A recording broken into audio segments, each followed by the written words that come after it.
This video is strictly for entertainment purposes and creativity's sake. These stories are based upon information that public figures have shared. Therefore, all events are alleged. The discussion here is intentionally done so in the form of questions as opposed to accusations or stated assumptions. This is purely an exercise in speculation and imagination.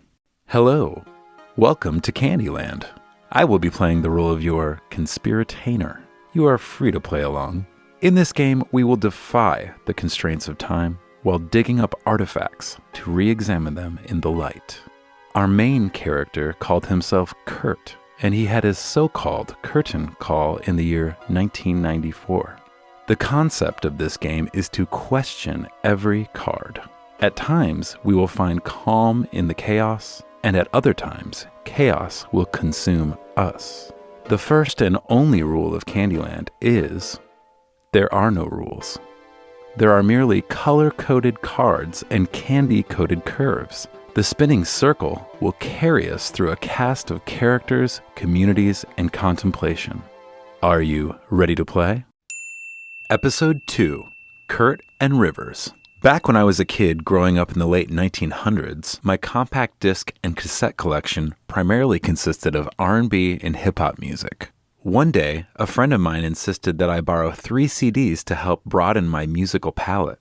The Woodstock 94 double disc, while not the most impactful, was an extensive introduction to a variety of artists I hadn't really heard before, with the exception of, you guessed it, Cypress Hill and Salt-N-Pepa. The self-titled or Blue album by Weezer left more of an impression on me upon first listen, with songs like Holiday, the Sweater Song, and of course, Buddy Holly, a song that had already captivated me with its epic music video airing on MTV. Yet, the one that hit me the hardest was an album with unforgettable artwork, also parodied by Weird Al, which made me chuckle at the time. I had previously seen both in the electronics section of my local grocery store. Yes, I'm talking about this banger of a CD called Nevermind by a recently disbanded Nirvana. At a time when I was primarily listening to Dr. Dre and Tupac, this compact disc magically became a favorite, with songs such as Drain You, Lithium, On a Plane, etc. The list goes on, with such infectious melodies that I could listen to over and over from start to finish. It truly was the gateway that led me to continue listening to other rock bands and eventually learn to play guitar myself. All of this brings us back to our main character. Let's play.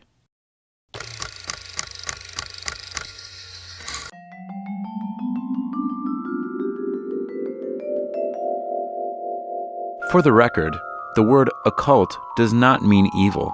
It simply means hidden, secret, or concealed. Furthermore, there is no objective thinking. There is only subjective thinking about objective things. So as we continue to suspend our disbelief, what else could Kurt have been trying to convey through this album cover? Given that the initial working title for Nirvana's Nevermind was originally Sheep, the topic of conformity by the masses could be elaborated on in greater depth. So in this photo, we see a vulnerable infant submerged in water swimming toward a $1 bill attached to a fishing line. Before I begin my esoteric tangent, I would like to reference, for those who are unfamiliar with these concepts, some videos and terms to check out for further enlightenment. My first recommendation, Noam Chomsky on corporate personhood and the topic of 14th Amendment citizenship. Corporate personhood is a real scandal. Corporate personhood is an interesting doctrine. I mean, it goes back to the 14th Amendment. Its core principle is that no person can be deprived of rights without due process of law. Actually, there's something like that in the Fifth Amendment, but this expanded it. And the intention, of course, was freed slaves. It meant freed slaves cannot be deprived of their rights. Well, it was never applied to freed slaves. Almost entirely, it was applied to corporations. What it means is that the meaning of the 14th Amendment was expanded so that person included corporations. And over the years, corporations have gotten rights that are way beyond those of persons of flesh and blood. So, a person is also a corporation. What else can we learn about words? My second recommendation, The Occult World of Commerce with Jordan Maxwell and Jason Whitney. Understanding words is what you really need to start doing. You need to start doing your homework and understanding words. If you put an S in front of words, it becomes swords. And that's what words are. They're cutting. They can cause you great trouble. Humans are word-controlled creatures. So we need to establish what words mean. Again, when we talk about law, there's a Roman maximum in law that says, "For he that would be deceived, let him." Simply meaning, if you are so ignorant as to be deceived, then that's your business. That's your problem. So you need to do your homework and find out what words mean, especially in relation to law and government. Because there is a world of occultism that is operating today throughout the world, in which you use certain words, and when those words are used in a court, they don't mean the same thing at all. Maxwell speaks further in this presentation on the topic of maritime admiralty law, or the law of the high sea, and some of its language. And I paraphrase, "A judge rules from the bench." The Latin word for bench is bank. So, the judge rules for the bank. Where do you find banks? On both sides of a river. The river bank directs the flow of the current, or currency flow. When a ship pulls into harbor, all ships are referred to as female, by the way, airships, rocket ships, sailing ships, etc. These ships are carrying items for money, and so consequently, they are under maritime admiralty law.